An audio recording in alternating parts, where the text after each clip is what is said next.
The following is a production of DallasCowboys.com and the Dallas Cowboys Football Club. How about them Cowboys? Yeah!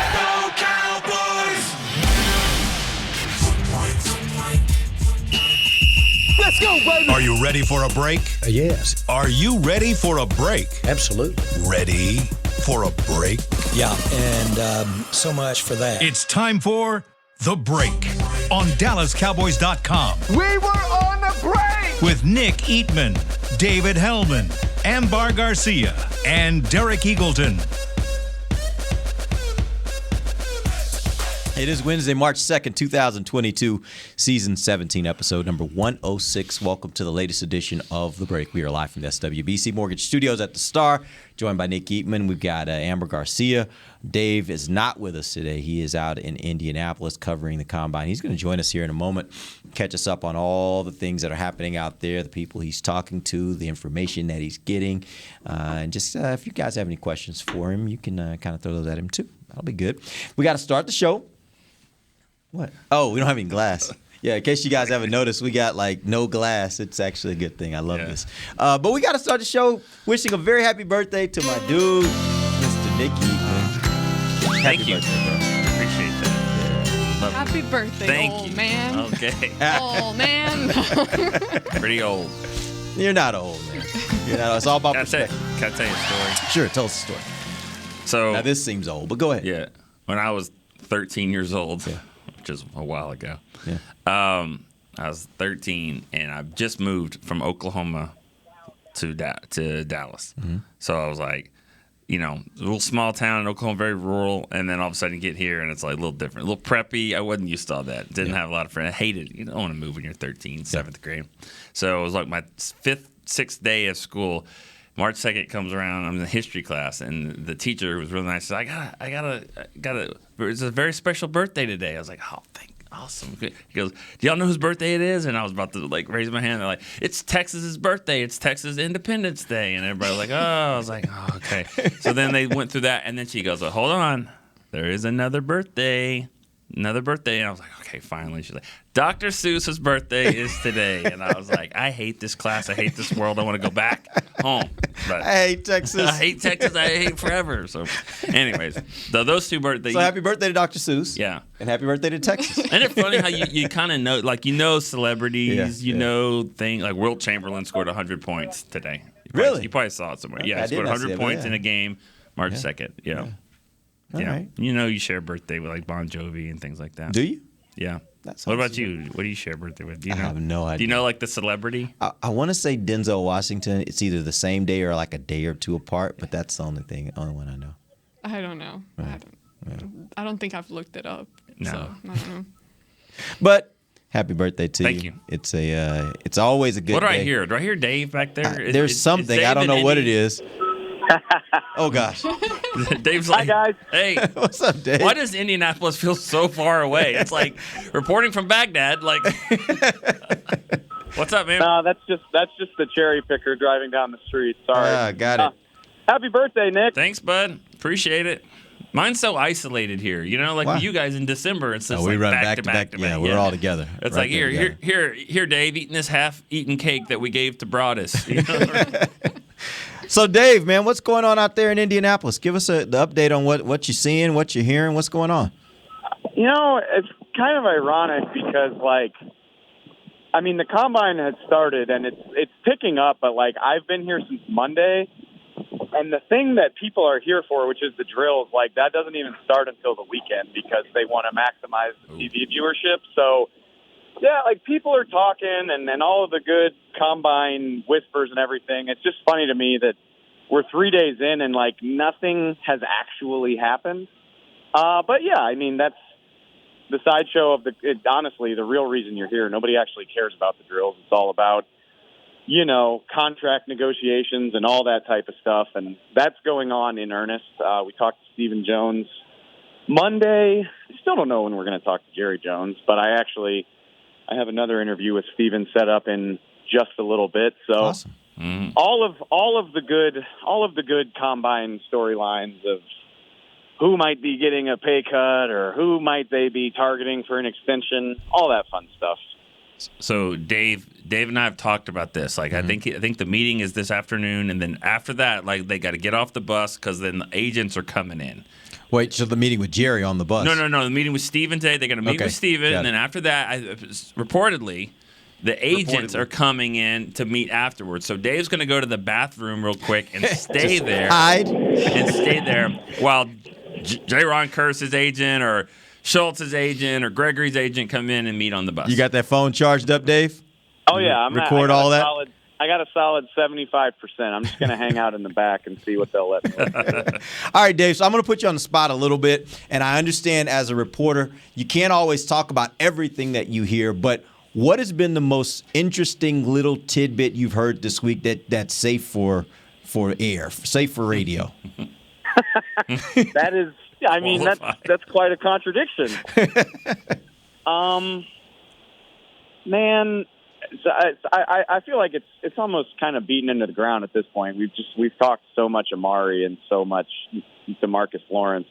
I think honestly, and I'll bail myself out because the funny thing is, like, you hear it a little bit of both ways. Like, we got here Monday, and again, we've been talking about this for a month where it's like, oh man, they got some decisions to make. This could be a really hectic month.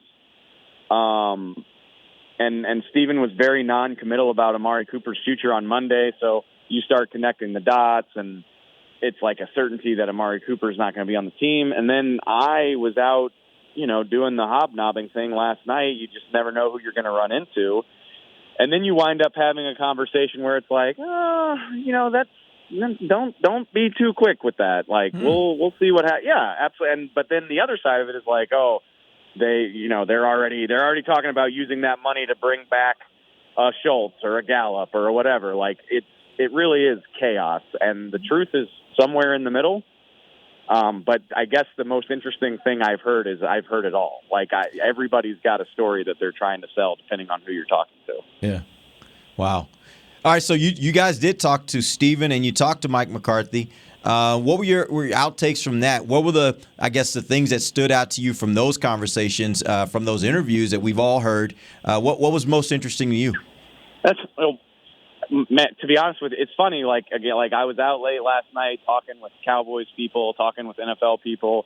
We did Steven. We've got another interview with Steven that we've been prepping for. I completely forgot. Not only did we get to talk to Mike yesterday, but he took us to lunch. And again, most of the good stuff happened after they made us turn our recorders off. But always, yeah, we'll talk about that when you get back. Yeah, no, absolutely. But it's it was interesting. I thought Mike talked a lot yesterday about the offense, and I mean he made the comment at the podium that I think he said it at lunch. He was like, we've got to find a way to improve the most productive offense in the league, which is a nice problem to have. That's some interesting perspective, but he talked about wanting, the walk-around head coach. You're all about where you need to be, what you need to focus on, and he made it pretty clear. He thought he needed to focus on the offense. And at the same time, though, I asked him directly how he felt about the job that Kellen Moore's done. He was very complimentary of Kellen, but talked about. I felt very smart for all four of us, honestly, because he talked to me about a lot of the stuff that we've talked about in regard to Kellen, whether it's situational stuff, red zone stuff, growing pains that any young offensive play caller has. I thought it was interesting because I don't think he shied away from some of the problems that the offense has had. Talked a lot about tendencies, being sure not to give away your tendencies to too many people or not to telegraph them too much. So yeah, I thought that was really interesting, and it sounds like he wants that to be a focal point for his third year, is not to take play calling away from Kellen or revamp anything, but just to kind of maybe help him a little bit with the expertise that he does have as a play caller. Dave, I have a question for you. Going back to kind of switching the conversation to the combine, I know you said that not a lot has happened yet, but usually, you kind of tend to keep an eye on certain guys or wanting to look at certain guys. So as of right now, what would be either a name or a position that, and I know the Cowboys are kind of all over the board, so it's very hard to pick one, but at this moment, what would be a position that's kind of getting hot for the Cowboys? Well, the interesting thing for me is I mean, like I always say this, there's several storylines. There's the storyline when the season ends. There's the storyline at the combine when you're starting to revamp your roster. And then like when free agency gets going and the league year starts, it completely changes again. And I bring that up because, again, like what we were just talking about, me right now, like there's like a small list of guys that I'm focused on, but I know it's completely going to change. Like we've talked a lot about Tyler Linderbaum is the center out of Iowa. N'Kobe Dean is the linebacker out of Georgia. This team obviously needs help at linebacker next to Micah Parsons. But if all of this stuff pops off with Amari Cooper and or DeMarcus Lawrence, this is a super deep edge rushing class. Obviously, there's two guys at the top of it that the Cowboys don't have a shot at. But like a guy like George Karlaftis out of Purdue is a guy that becomes very, very interesting if DeMarcus Lawrence isn't on this team. How about I joked with Nick about this the other day when we were talking about work stuff. I mean, if Amari Cooper's not on this team, Traylon Burks out of Arkansas, like he skyrockets to the top of my list of guys that I would love for the Cowboys to draft. And that's the funny thing. Like 2 weeks from now, we could be hyper-focused on wide receivers, of which there are a lot of good ones. Burks is one. Chris Olave out of Ohio State actually just spoke to the media about an hour ago. Really talented player who I think is going to perform very well in the drills this week. So I always love the way that shifts. Is like, you know, we're super focused on guards and centers and linebackers right now, but 2 weeks from now it could be a completely different story. So edge rusher and wide receiver become a lot more interesting to me depending on what happens with free agency. All right, Dave, I'm going to go back to the roster real quick. And so you say, like, I can foresee this conversation you had last night, like, well, everyone's saying Amari's probably going to be cut, and then whoever Give me another drink. Whoever was sitting there, like, having some drinks, like, contraire, hold on, you know, like, because that's what people do. Oh, it's like you were there. I felt like Mike was doing that yesterday when Tony Pollard needs more carries or Amari Cooper didn't get open, and I felt like he was kind of defending that, like, well, that's just the narrative for you guys. I thought so, too. I absolutely thought that was the case. Like, he was just kind of like, hold on, you know. Yeah. Yeah, he was. Yeah, he basically was like, you know, what are other guys doing? Like, are we doing enough to get him featured, or are other guys doing enough to take the pressure off him? That's the way I took it. And he was like, yeah, you have to have these types of football conversations before you can have a contract conversation because it all ties in. It's like, you know, if he's hitting your cap for $20 million, yeah, that's what everybody focuses on. But okay, let's look at, you know, how are teams playing him? How are the other guys on this offense helping him? He had a big thing about, you know, to win playoff games, to win games against really good teams deep in the postseason. Like you need your third, fourth, fifth perimeter player to step up. And yeah, I was kind of side-eyeing Mike while he was saying all of this. I was like, you don't sound like a guy that thinks Amari Cooper's a bum. So I don't know. Yeah, like it's one of those things that it's like I said, like everybody's selling a narrative, and I lean toward thinking something's going on with Amari, but who knows? Maybe they really haven't made up their minds. Yeah, and that's what honestly it sounds like to me across the board. Is there a lot of decisions that have to be made, and I'm not sure that anybody in this building, or I guess the guys that are down in Indy, really know exactly what they're going to do with all of them. And that's where the conversations are going to come in. What are they going to hear when they talk to the different agents, and what are they going to hear when they start thinking about who they can possibly get in the draft and who they think would be available to them that could possibly replace guys. There's a lot of stuff that has to be decided. I don't think they know the answers right now. Nope. Which that's kind of. I love that you said that, Derek. I think it's like you read my story. That's what I wrote the other day. And Steven kind of said that. He was like, you know, it's still pretty early, and this is typically where you start talking to agents and start trying to lay the groundwork for what's going to happen. And that's all well and good, but you know, I feel like I blinked and it was March. I mean, the league year is 15 days away, or 14 days away now. It's March 2nd now. Yeah, it's not even the 1st anymore. So. You got 2 weeks to figure it out, or maybe 2.5 because Amari's salary doesn't become guaranteed until the 5th day of the league year. So, I mean, you can stretch it out if you want to, but you gotta. It's time to start figuring this out. You don't. It seems like a lot of time. It's really not. Yep. All right, Dave. Real quick, give us a schedule. What's coming up here in the next, I guess, day or so? When can we? For those of us that'll be watching it on TV, do you know when the players are actually going to be on the field and doing the drills? That's the funny thing, man. Like, I'll be very blunt with you. I have no clue because like that stuff feels so secondary. First of all, like we're not allowed in. We're not allowed in the building to watch it, and then they stretch it out to the weekend, which honestly is usually when reporters leave town. But we have so much stuff coming. Like I said, I'll say it for the 10th time. We're meeting with Steven in a little bit. Yeah. We're going to get a nice little exclusive with him, talk about some draft, talk about some free agency stuff. I think we're going to have that on the site. And I think we're also going to have it on the draft show today. We're supposed to record another episode of the draft show with Dane Brugler later this afternoon. Good stuff. I heard a rumor that Mcquaid is actually going to come and sit down on our set tomorrow, which would be amazing. He usually doesn't do that till after the draft, so for him to take the time to do that in the middle of the combine would be really great. And then there's the lingering Jerry Jones State of the Union is still to come too. So I mean, we're going to have more content than I can even wrap my brain around here in the next 3 or so days. So. Hey, do me one favor when you talk to Steven, I do have one question I'd love for you to ask him. Okay. I'm just interested to know, how comparable do they think Blake Jarwin is to Dalton Schultz? Because I think there's a lot of talk about Dalton Schultz and what he provided for this offense. I'd be interested to know if they would even say it, how comparable they think those two players are. So ask him that for me. Hey, we're the only ones talking to him, so I can do that for you. Good, awesome. Let's do that. All right, Dave, we appreciate you, man. We'll have we'll have you back in studio with us next week. You have a safe trip and enjoy Indianapolis. And we're going to take a break. When we come back, we got lots of questions to talk about here. We'll talk about some free agency stuff. We'll do that when we come right back. This is DallasCowboys.com radio. At AT&T, everyone, new and existing customers, get our best deals on every smartphone. Why? Because you deserve it. For turning your living room into your office and your gym. For teaching Grandma how to video call and teaching her again. It's the button on your left, Nana. Okay, your other left. It's not complicated. Everyone deserves something new. So AT&T is giving everyone, new and existing customers, our best deals with every unlimited plan on every smartphone, even the latest ones. AT&T may temporarily slow data speeds if the network is busy. Restrictions and exceptions may apply.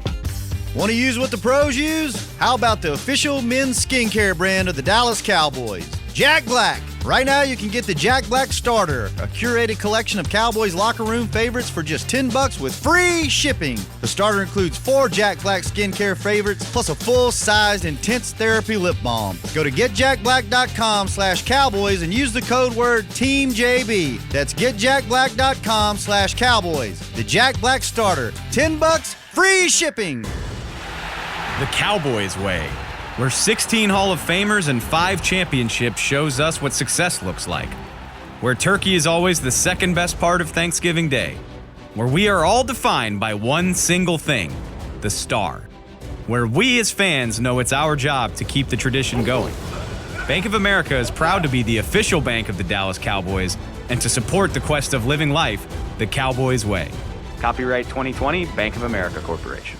Before there was a draft, you could size up a cowboy by 3 simple factors: the crease in his hat, the bend of his brim, and his unbending attitude. A man's Stetson didn't just protect him from what life threw at him, it projected a rugged, unstoppable spirit. Stetson hats are still American-made with pride right here in Texas. They're still the unofficial crown of all self-respecting cowboys, and Stetson is proud to be on the field with America's team. Find a retailer nearest you at Stetson.com/Cowboys. Back to the break. Whether you're watching from home or cheering in the stands or reading a book, Essler Lenses, you'll see every exciting play or word. Book an appointment at your local Essler experts and find the perfect Essler lens for you. See more, do more, Essler. Welcome back. It is the second segment of the break, live from the SWBC Mortgage Studios at the Star. We were just joined by Dave Hellman. He told us all about what he's hearing out there in Indianapolis. I'm sure, Nick, you've had that experience. It's, that's part of the trip. When we talk about the trip, we talk about it's the stuff that we get that may not necessarily be on camera that might be just as good as the stuff that is on camera. And those opportunities just to talk to different guys and get to know things that'll help us down the road. So certainly, it's fun, and it's one of those head on a swivel type things because you never know where to go, and that's the difference. And I say this all the time. And one of the writers who's been doing this for years, he told me when my very first year covering the team, he said there's a difference between covering the team and covering the beat. And I didn't understand that at the time, and I certainly understand it now. You see people that show up at restaurants, you're like, oh, I go to this restaurant every year. Why? Because Jerry and Steven and Jerry Jr. and whoever, they'll be there. And then when they're there, then you talk to them and all that. And then you may sit there and who knows how the conversation goes. Yeah, this other place over here is a lot more fun. But this place is where you might have to talk to people. And the other writers know it too, and you have to play defense. That's covering the beat. That is like, hey, I have to do this. I have to walk 18 holes with Tony Romo for this golf tournament that he's not going to win. Right. But we're going to walk and we're going to talk to him and all that. For that 1 minute that you might get afterwards. That actually has some stuff in it. Yeah. That's covering the beat. Yeah. And so that's kind of what Dave's doing, and not that Dave doesn't want to go to the bar, but I'm just saying, but it's part of it though. So I think that's probably the fun part of it for reporters. Fun. That's a part of what you get geeked up to do, right? I mean, there's a lot of people. There's talk about the combine movement and all that, and there'll be people that'll kind of be disappointed a little bit if it moves to Dallas because Indianapolis does it well, but it is fun to go on the road and do that stuff. It'll be a little different if you're at home. If you're here, but it of course would be better for us. We'd have more resources as well. Yeah, but that's kind of like what we do when we had to do training camp here in the past. It's harder because when we're at training camp in California, you're at training camp in California. Husband, wife can't say, hey, I need you to come home and help out with this. Right. You can't come home. But when you're here in Dallas, it's like, hey, something came up. When we go over there, it's like you're in a different space, but you feel like family in a way. Like we know each other, we talk around each other, and you feel closer. Yeah. When training camp, for example, using training camp as an example, we come over here, then we have restrictions and there's more limitations, and it's just a disconnect is created where now we're just like everybody else in the media kind of thing. Exactly. It just feels like working late. Basically. Like a training camp here, Yeah. So, All right, let's jump in. I want to talk about Stephen Jones and then some of the comments that he made earlier this week and get you guys' opinions. He was talking about Amari Cooper, and I think just it was also kind of about DeMarcus, but I think the question was specific to Amari. And his response was, it's too early for me to address that. I don't want to address any of that as far as the details of the contract. And where I found a stark contrast was he was asked about Zeke Elliott, and his response was, I want Zeke on my team. Obviously, his contract, his money's guaranteed. He's going to be here. There's no question. My question for you guys is, obviously, we all understand the contracts are one thing, but does that also tell you something? Do you get some insight out of what they're thinking about with Amari, maybe with DeMarcus, just knowing that is not as concrete, that is not as written in stone, and it does make it a situation where maybe those guys are legitimately out of the door? No, I don't think so. Okay. I think that if Zeke's contract was similar to that, then I think they might say it. I think they would be on the table to maybe release him. I think it starts with the fact that you can't move him. It's like you go up and this is your house and this is a huge statue and it's not being moved, and you're like, do you like this statue? It's like, I don't know. You could say it's ugly or not, but guess what? You're not moving it, so it's just going to sit here. So we better like it because this is the way it's going to be, at least for right now. So yeah, of course you got to say that about Zeke and all that stuff. I think if Zeke's contract was at the point that those other two were, I think they might try to move on. I know they would move on from him. I really do. I mean, his yes, he had a good season when he was healthy and all that, but that's part of it. That's the running back. They don't stay healthy at this part in their career. So, but I think they're going to say all the right things because they know he's going to be here. But the other two, you can move on from them because they have other options as well. And that's the thing. It's like if they were sure about it, it's one of those things. You are talking about two guys that are under contract currently. This is not a free agent guy that's about, that you want to keep it kind of to yourself and not really say anything. But if you feel 100% sure or close to being sure to wanting someone to stay, I think you would go out and say, well, yeah, we're looking at all the options and stuff, but we definitely want to keep or try to keep a guy like Amari Cooper, or not even say keeping, but say, yeah, a guy like Amari Cooper does a whole lot for us, and kind of back it up and give them more flowers, and make you feel like, okay, they definitely, but something about it is like, makes me want to think something's going on to where maybe they're not feeling as sure or as happy or as like you feel like they are gonna keep him. I don't know how to feel right now, but it just doesn't feel like Amari Cooper would be here next year. Yeah. What do you think is the timeline? Obviously, for Amari, you've got the 5 days into the next the next year for the NFL. They have to make a decision, or they're going to be tied into his money.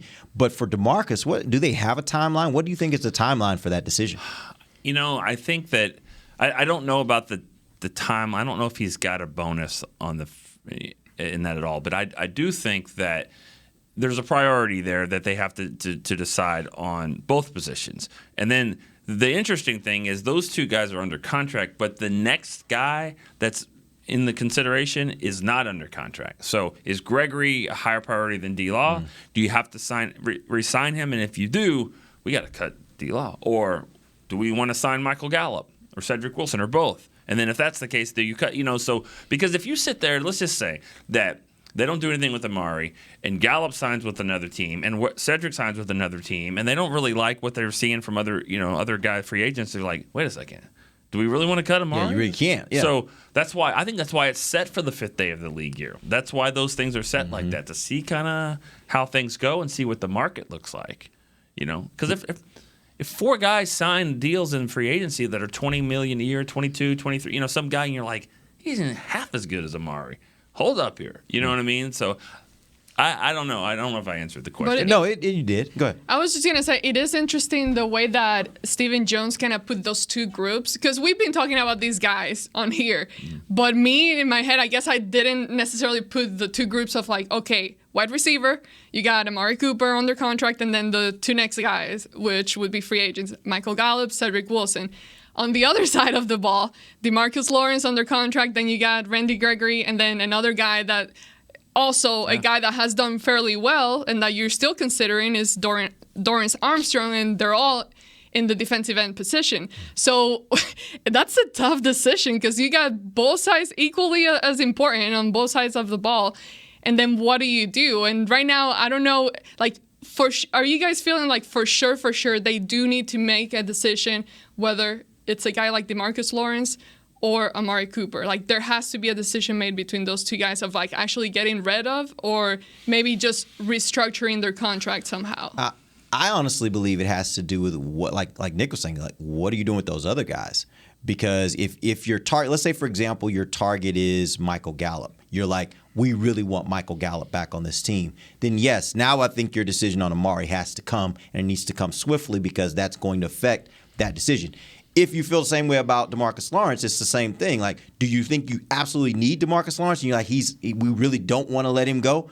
Then I think you're probably making a decision that we're okay with the idea that we're going to let Randy walk, because you can't have both. I don't think in these instances you can have Gallup and Amari, or you can have DeMarcus and Randy. So I think all of those decisions kind of flow together. Some of them are free agent decisions. Some of them are just decisions about guys that are under contract. Yeah. What's crazy is how you would consider your second guy on both sides, on both positions. Like, your second guy is going to determine what you do with your first guy, with your starter, like your main starter. Maybe, yeah. Which I think we can all agree, like, D-Law would be like their main starter over Randy at this point, right?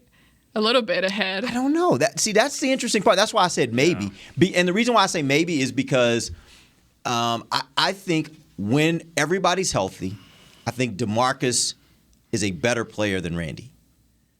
But when you factor in all the injury things that you've had to deal with DeMarcus over the last few years, then I start to say, well, I think Randy might have the leg up because he hasn't played as much football. His body's probably healthier. So from that standpoint, I think I don't know that I would say that that DeMarcus is clearly the better of the two guys. This is like playing cards. What I like about this is when you think about these two positions, we're talking about Gregory and D-Law. We're trying to figure out who's the king, who's the queen. Yeah. Same with Gallup and Amari and all that. Because in their mind, they got aces in both. Yeah. They got pass rushers. They have an ace in Micah Parsons. They got to figure out how to use them. And then they feel like CD is more the ace. So that's a good problem to have. Is that it's a great analogy. Yeah. And the thing about receiver is more like Amari's the king, but you would rather have the jack and the queen, which is like Cedric and all that kind of stuff. Yeah. But, I don't like calling any of the players like a queen, but you know what I'm saying. I get your point, and I think it's a really good analogy. And I can't do the chess. I would do players. chess, but I don't know anything about that. I don't know chess. Well, the queen is the. That's the lead, Yeah. right? Yeah, I got you. I'm trying not to say words, but she's the yeah. She can handle her business. Yeah. she's the man. Yeah. Probably not. No. Yeah. She's the woman. She's the she queen. can handle her business. Yeah. Absolutely. What's the You don't need the king. She don't. Yeah. She's protecting him. Yeah. Exactly. Okay. Let's do this. Let's move that conversation a little bit. I want to talk about the franchise tag. Actually, Stephen was asked about that, and his response was, "We haven't ruled that out." Says they're still thinking about what they might do and how they might use it. Talk to me about who the candidates are. Obviously, you've got guys like Dalton, Schultz, and Randy Gregory. Are there other guys you think could be in play here that they could consider for the franchise tag? I think it's Schultz. It would be the one candidate there. So Randy, you don't even think of as a franchise tag candidate. It's like $17 million or something like that. I mean, it ain't cheap. No, because you've got guys like, I mean, you got these defensive ends that are out. I mean, I don't even know if DeMarcus Lawrence is in the top 5 of that, but I mean, it's at $21 million a year. Yeah. So the average of that, I mean, it's up there. He probably is in the top. Well, and you also put in one of the stories you did maybe yesterday or the day before yesterday. You added Brian Anger in that list, which was kind of like I was like, huh. Yeah.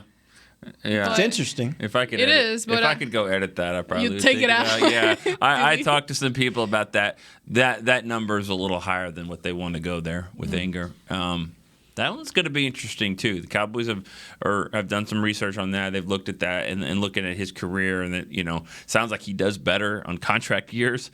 He hasn't done as well once they get the deal, so they're trying to figure that out. And I do think, and I know this, that the punter position and the kicker position will kind of play off of each other. There's probably a total number that they want to spend within those two guys.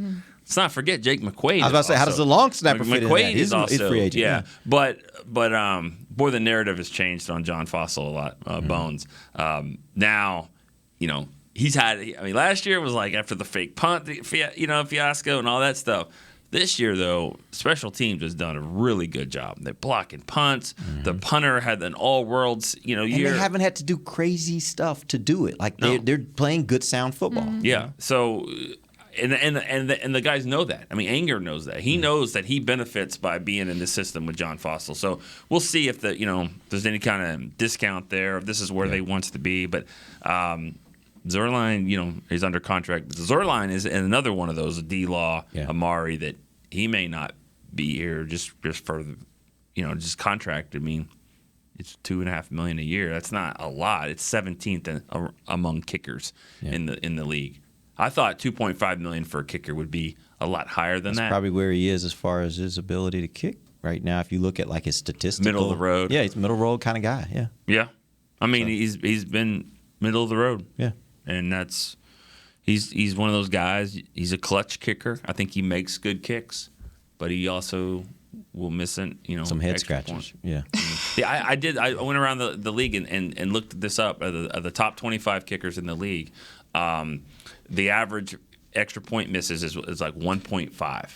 Every kicker misses about an average of 1.5. He missed 6 per season. No, just last year. Oh, okay. Last year. Because there's a few kickers that did not miss an extra point. There's some missed 1, 2. The average is 1.5. But he missed 6. Oh. And Nick Folk missed 5. Whew. I mean, it's amazing. I have to think that's a mental thing. If you can kick a 50-yarder or a 48-yarder with pretty good regularity and you miss 6 extra points when the average is 1.5, I have to think that's a mental But thing. Here's the best part, or here's the interesting part about that. And I'm not a shrink at all. Yeah. But he fixes it. Like mentally, I don't even know if you could say it's mental. Because if it was mental, then why can you miss in Tampa Bay? You miss an extra point, miss another 30-yard kick that didn't even hit the ship. It was so far left. And then he comes back and hits 2 clutch kicks. But can't mental also be about focus? Sometimes the miss has a way of focusing you in. Sometimes the miss has the ability of allowing you to kind of figure out what you did wrong and correct, right? So that could also be mental as well. Maybe his mental isn't as bad as you think. Right, I mean, that's my point. It's a good thing. And I was actually making that point that if it's mental, that doesn't always mean that that's a guy you necessarily want to get rid of because sometimes you can fix mental, right? What I've heard is that sometimes when it comes to kicker, in order to fix something like that, you need a change of environment. So it would lead to him not even being here and going somewhere else. But mental or not mental, I think most will agree that a change at the kicker position is needed. So his time seems to be up for me from what I think everybody listening to us agrees with you. I guess the point I'm making, though, is when I talk mental, I think sometimes not being mentally tough is what requires a different venue. It doesn't sound like that's the issue. I don't think he's not mentally tough because he wouldn't be able to correct if he wasn't. He would go downhill every time it went bad. I think the difference is he just may not, for whatever reason, he may not be as focused. He may not be able to, during the game, at the beginning of the game, may not be right in sync. But as the game goes on, he's mentally tough enough to be able to, okay, I can let that go. Let me figure out what I did wrong. Okay, I'll make this one adjustment, and bam, now we're kicking them in, right? And so that kind of mental, I do think you can fix those kinds of things. But I have to put some blame on the Cowboys because why do they try so hard to kind of protect their kickers? Like, why? Again, remind me, at training camp, from what I remember, I know I wasn't there and I wasn't taking care of a baby, but from what I remember, there was no competition. So, and I feel like it's been several years where we go into training camp thinking there's going to be a healthy competition at the kicker position. And it never really actually happens. So, and then even like preseason games, was he playing at preseason games? Did he play? Zerline? Yes. Had the back injury. Kicking all during camp. Had the back and Nicewinder kicked all that. Yeah. It was he was kicking and punting, wasn't he? Yeah, and not kicking very well. And they didn't have a kicker. And then he kicked. And preseason, the last preseason game, they tried a 50-something yarder and he missed. Okay, well, either way, the point is like you go into the season, you start the season not really seeing a whole lot from your kicker. And even years before, you don't see somebody else kicking because it's easy to say, oh yeah, we can bring in a new kicker anytime, but then when does it actually happen? And then we get guys during the middle of the season trying out, and then that doesn't lead to anywhere. And at that point, most kickers are taken, most kickers that can do actually something. So I just put it on the Cowboys. But going back to the tag, I don't think this is a year for any tag. I wouldn't tag anybody at all. There's nobody that seems appealing to me to put a tag on them. I agree with that. The only reason I kind of was intrigued by what you said with Anger is talking about his career and how he's done better when he has like 1 year or it's a contract year. To me, I look at that and say that would be a prime candidate for somebody you put on a franchise tag and say do it again. And if the amount of money that you pay him isn't crazy, then it makes sense. You get to make him do it again, make him show you what he did last year, because he played really well last year. So if you can get one more year to say, hey, show me that again, and then maybe we'll talk about a long-term deal, I think that's the example of where you'd want to use I just don't think that number for the franchise tag for a punter is as high. It's just too high that they want to go. Yep, and that makes sense. Yeah. So, I mean, I think Schultz might be the best option if they want to do it, but I agree. I wouldn't do it at $11 million a year. I wouldn't do that. I don't. No, because you can't. I mean, if I'm gonna do that for Schultz, I mean, I don't think he's gonna. I think this is what he is. I think he's a good, solid. I don't think he's gonna get a lot better. I think he's gonna get. This is it. So if I'm gonna do that with Schultz at $11 a year, then I'll sign him to a 4-year, $44 million deal, and then work with you don't have to pay $11 this year. Because I think he's going to be what he is. I think he's a good player. He'll never be like the star tight end. So, I mean, if I'm going to get him at $11 a year, then I'm going to do it in a long-term deal and spread it out and maybe don't eat so much of it right now. I can't pay $11 for him right now on this cap. I'd be interested to see what Steven says to that question, but I honestly believe he and Blake Jarwin are comparable players. Yeah. I think had it not been for the injury with Jarwin, we'd be talking about Jarwin right now in the same way of being a guy that's a safety valve for Dak. Dak drops the ball off to him. And by the way, Blake does have the ability, I think, to make some bigger plays. Like, Blake is not he is the kind of guy that can get downfield a little bit more than Schultz can.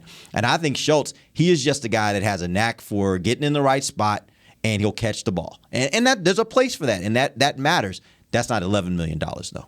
And I think those are comparable players. I think if he's gone, I think Blake will do every bit of what Dalton Schultz did for you. Schultz has never been in a situation where you didn't have CeeDee Lamb and Amari Cooper taking these outside stuff like that, and then he could just work the middle. And that's where Dak wants to throw it. But if you don't have that on the outside and you're not worried about the receiver as much, and you can maybe get a safety or something to guard Schultz, then I don't know if he's going to be as good. I think he's benefited from these great receivers, and you may be taking one of them away. I agree wholeheartedly. All right, we're going to take our final break. We'll come back. We got some more questions with regards to the franchise tag. We'll do that when we come right back. This is DallasCowboys.com radio. Hi, I'm Clint Tillison with... And I'm Jay Novacek, and we're both with... United Ag and Turf, the official tractor provider of the Dallas Cowboys. So, if you need a tractor to bale some hay, a mower to cut some grass, or a gator to get some chores done... Get a John Deere at United Ag and Turf. And then, let's get to work. Hey, Jay, that's my line. Well, not today. Get to work with a John Deere tractor package that's just right for you and your budget. Visit UnitedAgAndTurf.com. The Cowboys way, where 16 Hall of Famers and 5 championships shows us what success looks like. Where turkey is always the second best part of Thanksgiving Day. Where we are all defined by one single thing, the star. Where we as fans know it's our job to keep the tradition going. Bank of America is proud to be the official bank of the Dallas Cowboys and to support the quest of living life the Cowboys way. Copyright 2020, Bank of America Corporation. At AT&T, everyone, new and existing customers, get our best deals on every smartphone. Why? Because you deserve it. For turning your living room into your office and your gym. For teaching grandma how to video call. And teaching her again. It's the button on your left, Nana. Okay, your other left. It's not complicated. Everyone deserves something new. So AT&T is giving everyone, new and existing customers, our best deals with every unlimited plan on every smartphone, even the latest ones. AT&T may temporarily slow data speeds if the network is busy. Restrictions and exceptions may apply. New Dr. Pepper Zero Sugar. You deserve it. I do deserve that. You deserve decadent flavor without sugar. And a day at the beach without sand getting everywhere. And a relaxing bath that your children don't interrupt. I deserve all that? It's really just a visual metaphor for Dr. Pepper Zero Sugar. Everything you want, nothing you don't. A visual metaphor on the radio. I do deserve that. Dr. Pepper Zero Sugar. The zero you deserve is finally here. Back to the break.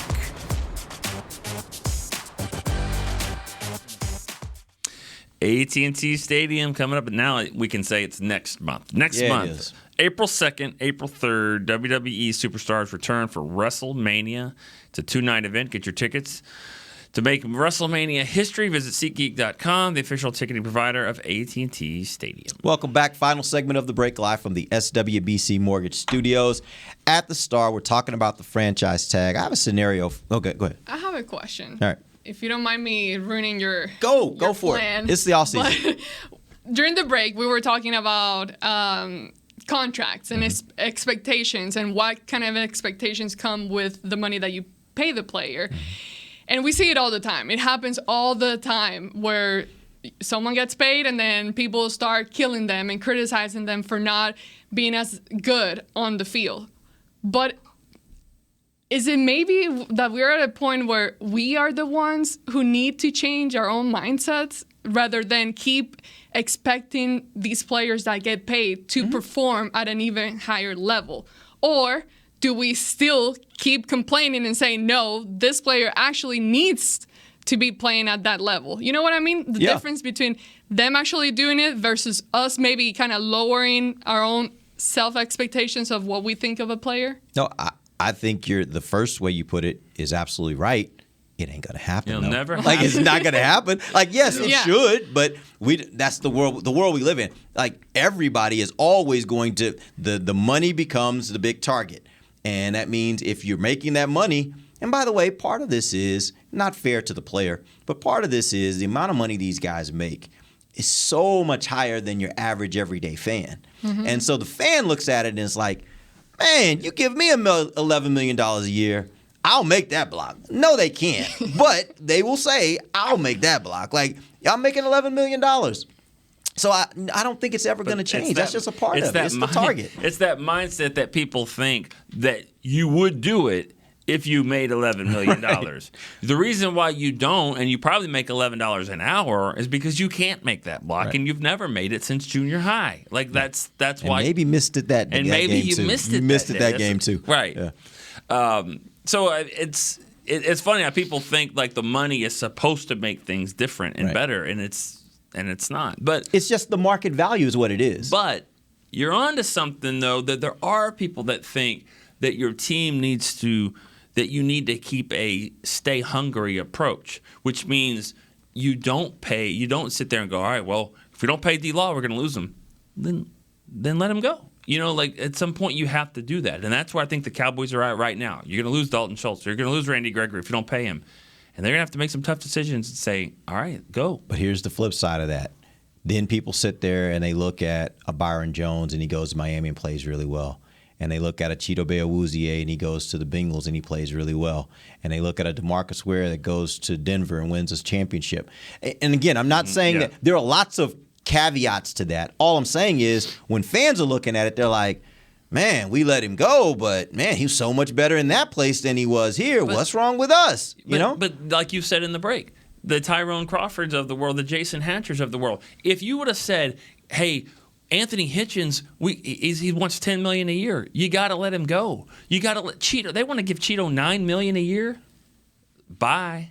I mean, but he kind of earned it. But don't get me started about him because that comment he made before the Super Bowl. I mean, I thought that was low hanging fruit, and that was what was the hypocritical thing. He basically said that we don't even have an indoor facility. You don't need all the lights and the bells and whistles to do well. He's basically taking a shot at what the Cowboys have and all that. But he said Beasley said the same thing when he went to Buffalo. Right, yeah. But Beasley but Cheeto called himself a blue collar. He goes, I'm a blue collar guy. Yeah. No, you're not. He's not. He's not. He didn't do that. When he had that hamstring injury, he milked it as long as he could because he knew he was going to be a free agent, and he said as much. And he didn't want to. When they were 6-10 and losing games at the end of the year, he didn't want to be a part of that. So you don't come back now because your team, because of Joe Burrow, made it to the Super Bowl and call yourself a blue collar guy when the Cowboys were trying to trade him because he wasn't playing. So I have a problem with that. And then to talk about the indoor facility and all that stuff. But that's the nature. Guys always, especially guys that leave here when they feel like they were underappreciated. Yeah. Like they always would take the shot. The Cowboys are just glitzy and glamour, and media does it as well. It's fine. Yeah. It's fine. But I guess my point though is I think there are. There is that thinking of, okay, let a guy go a little too soon rather than a little too late. Yeah. But I think it also burns you when you see those players leave and go somewhere else. And same thing happened with Hitchens. Hitchens might not have been a great player, but he went to Kansas City and won a championship as a starting linebacker. So when you see that, you're just kind of like, man, why aren't the guys able to have that same kind of impact here? They leave here and immediately have that type of success or impact somewhere else. I always think of that, but and I don't know if you guys might know any names out of the top of your head, but are there guys where that story happens with us that they kind of are bad with their... Any notable guys? Mark Colombo is a great example. I'm sure the Bears fans are like, how the heck is he playing like he's playing over there when he played like that over here? Jaron Kearse, wherever he's been, they're probably like, that wasn't the guy that was here.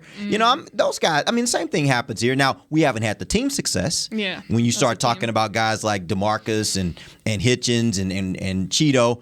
But certainly from just individual, I think it happens all around the league every single year. Yeah, but the point that I was making is that the other teams are in better financial situations. So the Bengals needed to get a good cornerback. So they paid for Cheeto, and the Cowboys just couldn't afford the $19 million, and they couldn't afford the Dolphins the $17 million for Byron Jones. Is Byron Jones lighting the world on fire over there?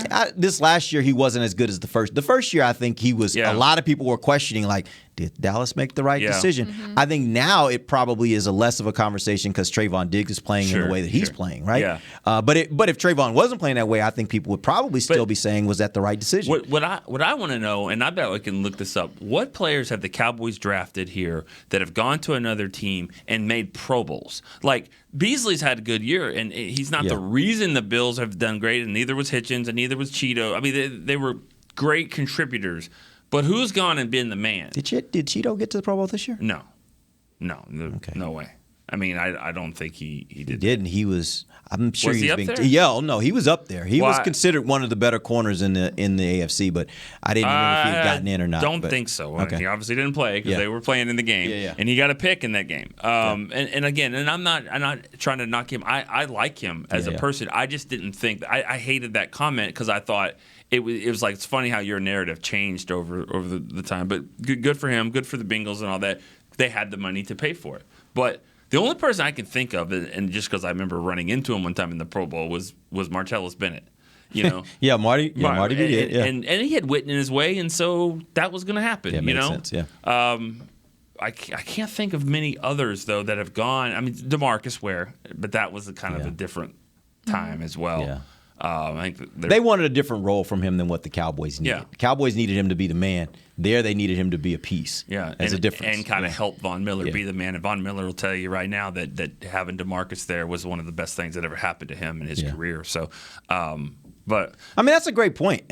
But I guess what our conversation really was centered around is how fans think about it. Yeah. And I don't think fans think about it necessarily like that. They just see the success that's surrounding them, and they're like, man, they must be they're a starter. They must be contributing to that success. Why weren't they able to have that kind of success? I mean, here? you think Schultz will go somewhere and catch 90 passes and go to the Pro Bowl and all that? Not unless he's got two great receivers on the outside and a good quarterback. I just don't see it. Now, and if that happens, I do think it'll be like, well, damn. But if you let Randy go after all this and he goes and gets 14 sacks for somebody else, and that's very doable. Then that I don't think Jerry could live with that. Yeah. Especially after all the times, the 3 a.m. phone calls and stuff, and the stuff that he's done, and both of them have done. I don't think Jerry can live with himself for that, and I think that's why he's going to stay. Because I think he can get a 14 sack year for the Vikings or somewhere. I don't know. But I do think you're facing that with two guys this year. I think both DeMarcus and Amari could leave here and go somewhere and have phenomenal years next year. I think both of them are capable of that. That's true. And so no matter how it plays out, if they're not on this team, that's something fans are going to be looking at, and they're going to be like, if they have those great seasons, they're going to be like, man, why couldn't they do that? Because I think if Amari were, let's say Amari were replaced with Devontae Adams in Green Bay with Aaron Rodgers, he would have, in my opinion, Devontae Adams type numbers. Cowboys never used him like that, whether it's the quarterback, the offensive coordinator, whomever. Yeah. They never used him in that way, but he's capable. He's absolutely capable of being that type of receiver, in my opinion.